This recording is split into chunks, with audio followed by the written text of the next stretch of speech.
Today, I will teach you guys how to free throw.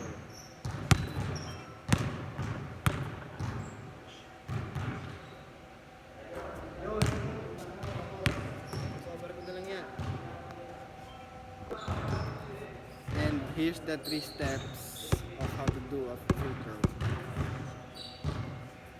First, you gotta do bend your knees like that. 60 or 90 degrees is good. Then, when shooting, so it will increase the chance to make the shot. You have to follow these lines.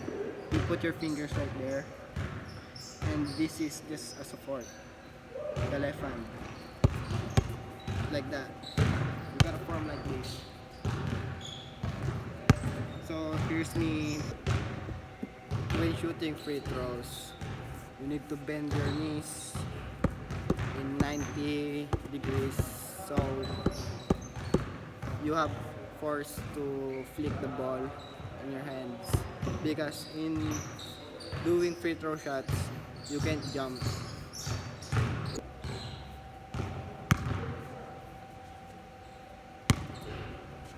I will teach you how to free throw.